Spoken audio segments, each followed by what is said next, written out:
बिस्मिल्लाहिर्रहमानिर्रहीम। जो आज हमारा टॉपिक है फर्स्ट एड में एस्फिक्सिया। एस्फिक्सिया किसे कहते हैं, इसके बारे में आज डिस्कस करेंगे।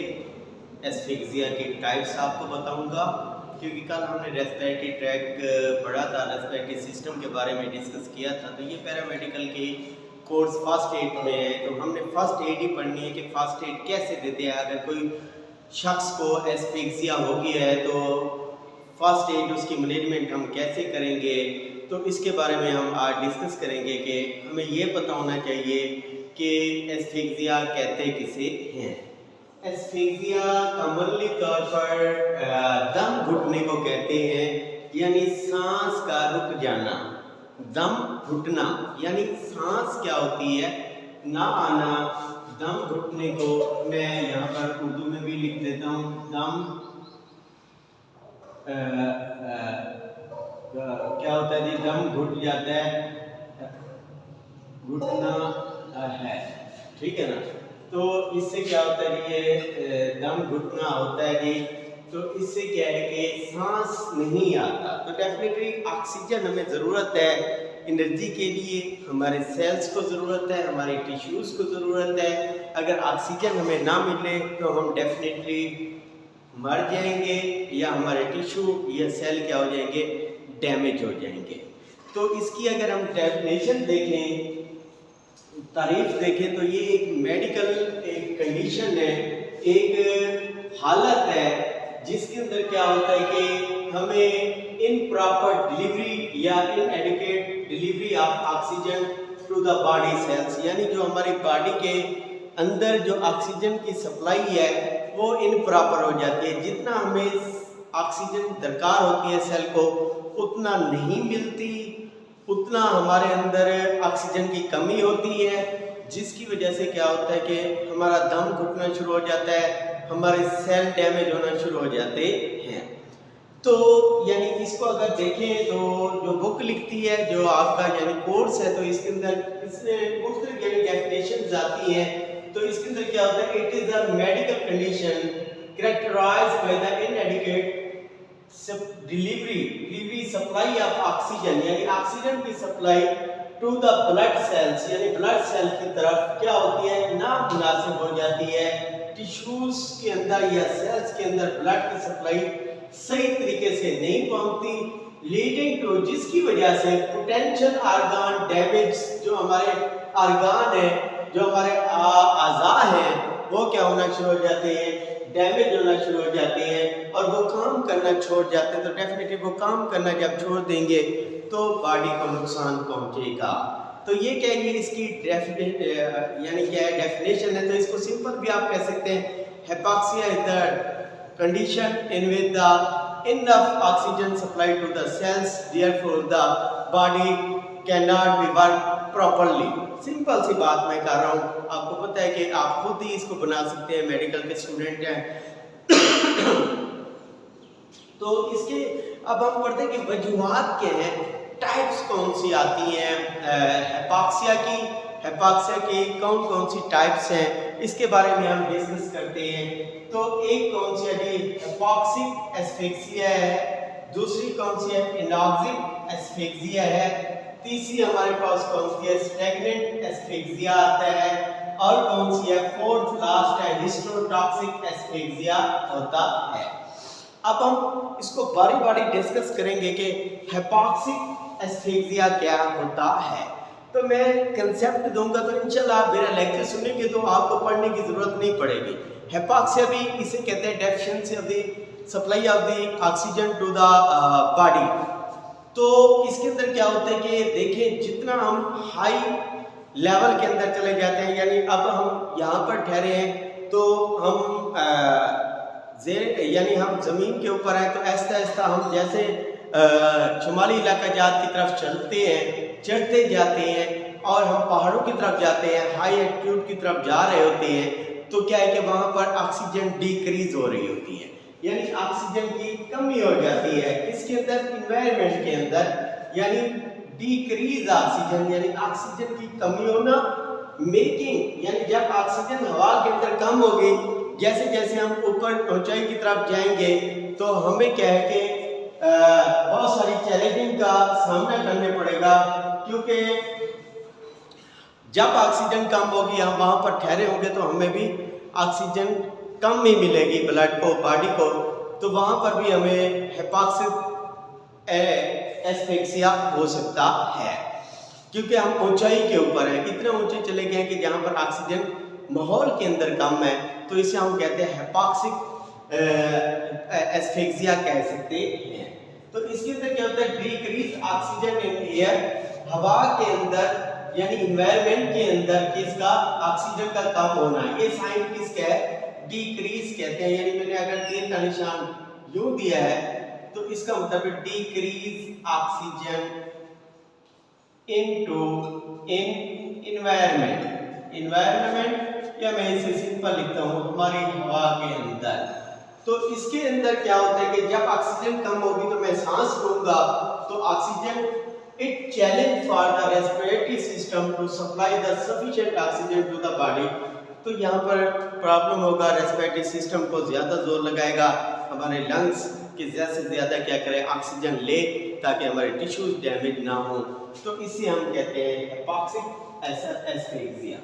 तो मिसाल के तौर पर हाई एल्टीट्यूड इन्वायरमेंट यानी माउंटेन्स की बात कर रहा है, पहाड़ी इलाका जहाँ के ऊपर, यानी हमारे जो है कि 6000 फीट यानी 10,000 फीट तक चले गए, तो वहाँ पर क्या है कि माउंटेन्स के ऊपर जो है हमारे ये प्रॉब्लम आती है कि ऑक्सीजन यानी कम होना शुरू हो जाती है।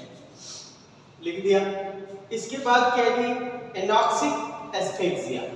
अब देखिए हाई लेवल पे चले गए, तो वो हमारे पास कौन सा हिपोक्सिक एस्फिक्सिया आ गया, हिपोक्सिया से लफ्ज है, deficiency of oxygen.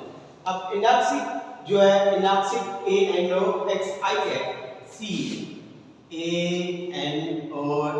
ANOXIC anoxic asphyxia के अंदर क्या होता है कि कंप्लीट लॉस ऑफ ऑक्सीजन, यानी ऑक्सीजन का कम होना, कंप्लीटली तौर पर ऑक्सीजन का खत्म हो जाना, लैक ऑफ द ऑक्सीजन है।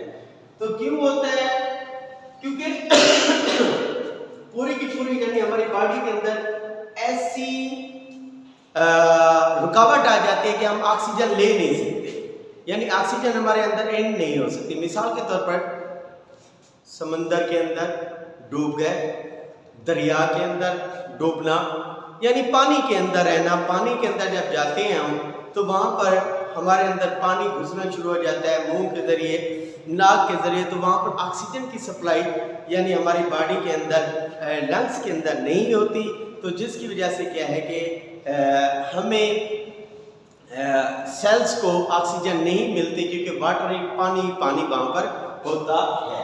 तो complete lack of oxygen preventing the body from receiving any oxygen supply।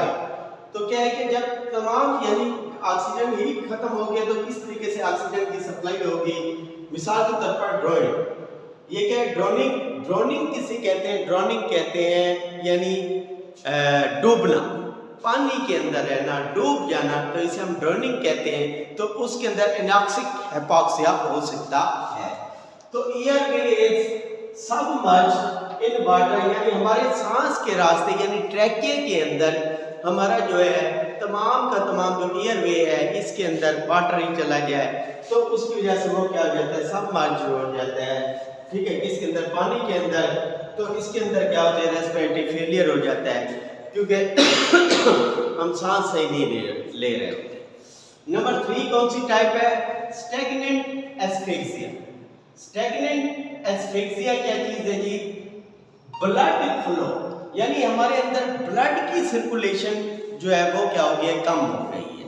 यानी जो आपको पता है खून हमारा क्या है, सर्कुलेटरी सिस्टम में आता है, और खून के अंदर जो हमारे 3 हिस्से हैं, प्लाज्मा हो गया, व्हाइट ब्लड सेल और रेड ब्लड सेल है।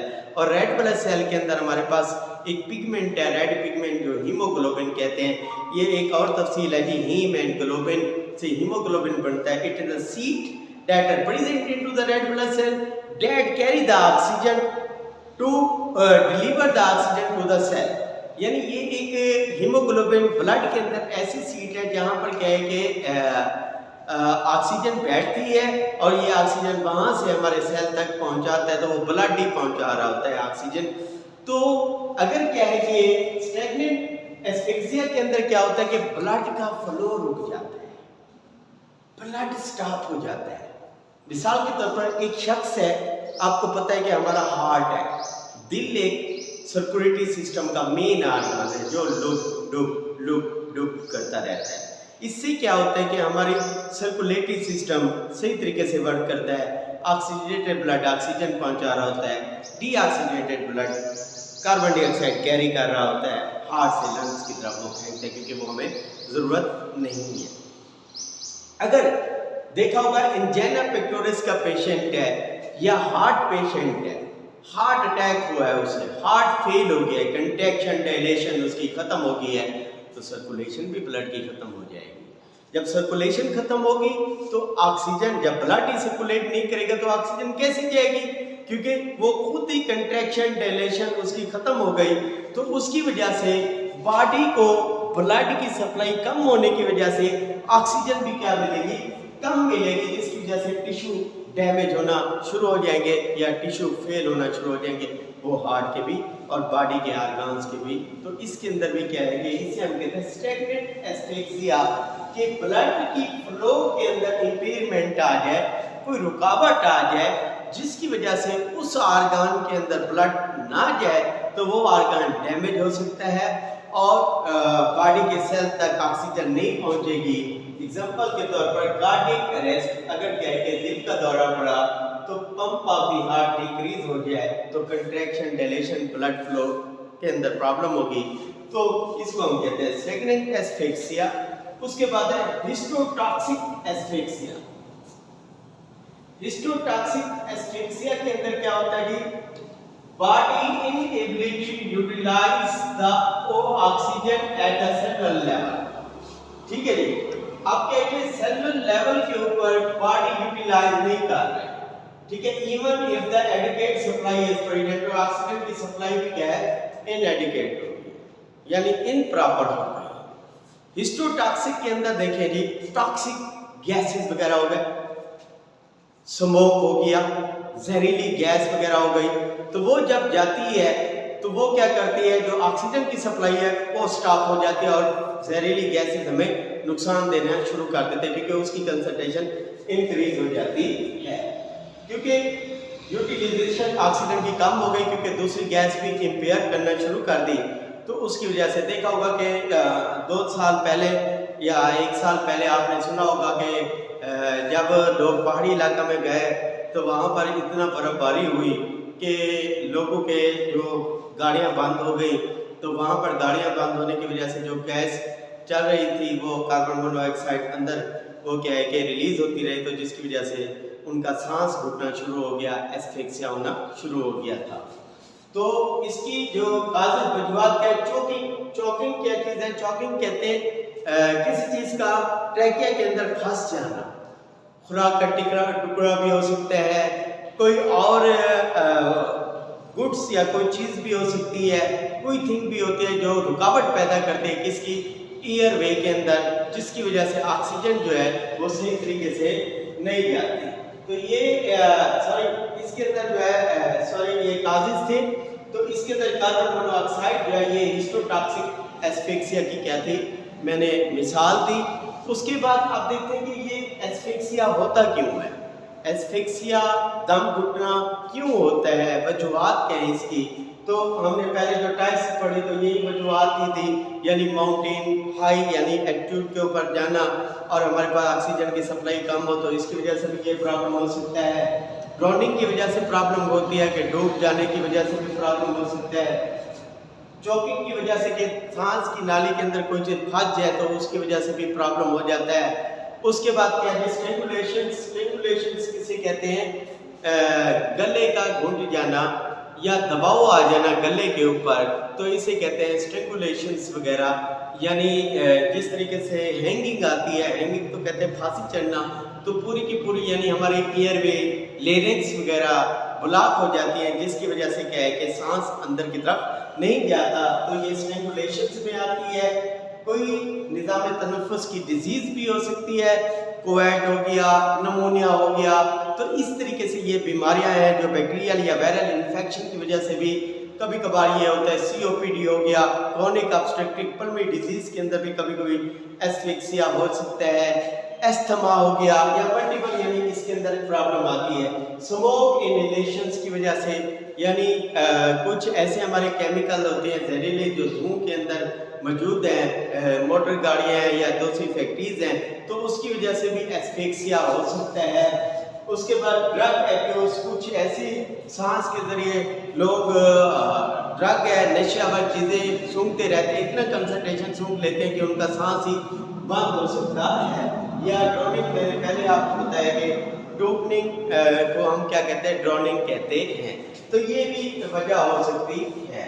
तो ये काजिज थी। तो काजिज के बाद हम सिम्टम्स देखते हैं कि अलामतें कौन सी होंगी, कौन सी, अगर किसी को दम घुट गया तो सबसे पहले हम देखेंगे कि उसके जो कलर है डिस्कलरेशन हो जाएगी, यानी ब्लूइश कलर हो जाएगा। क्योंकि डेफिशिएंसी सबसे पहले यानी हम देखते हैं कि जो उसके अंदर क्या है कि सिम्टम्स के अंदर यहाँ मैं लिख देता हूँ कि ब्लूइश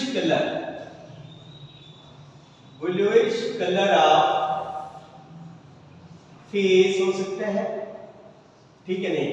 और क्या है कि हमारा जो है लिप्स हो सकती हैं, टंग हो सकती है, एंड हैंड्स वगैरह अपर लोअर लिप्स भी हो सकते हैं। क्योंकि ऑक्सीजन की कमी की वजह से वो टिश्यूज के अंदर डेफिशिएंसी की वजह से ये ब्लूइश कलर आता है। तो ये सबसे पहले ये अलामतें आ रही होती हैं हाइपोक्सिया की।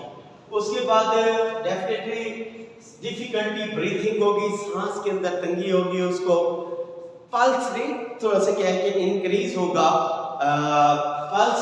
उसके बाद क्या है कि डिफिकल्टी ब्रीथिंग आती है, कंफ्यूजन, डेफिनेटली ब्रेन की तरफ जब ऑक्सीजन की सप्लाई कम जाएगी तो क्या है कि उसकी वजह से दौरे पड़ना, फिट्स पड़ सकते हैं उस शख्स को और वो परेशान हो सकता है। लॉस ऑफ कॉन्शियसनेस, वो बेहोश हो जाता है, अनकॉन्शियस हो जाता है। लॉस ऑफ कॉन्शियसनेस हम बेहोशी को कहते हैं। और कोई ऑर्गन जहां पर सप्लाई नहीं जा रही, हार्ट, ब्लड की, ऑक्सीजन की, तो वो ऑर्गन फेल भी हो सकता है, डैमेज भी हो सकता है। क्योंकि सबसे पहले हमने टिश्यू और सेल की डैमेजिंग पढ़ी। उसके बाद इसकी मैनेजमेंट में लिखता हूँ क्योंकि हमने यही चीज ही पढ़नी है, ट्रीटमेंट, या इसको मैं क्या कहता हूँ दूसरे लफ्जों में मैनेजमेंट किस तरीके से करेंगे।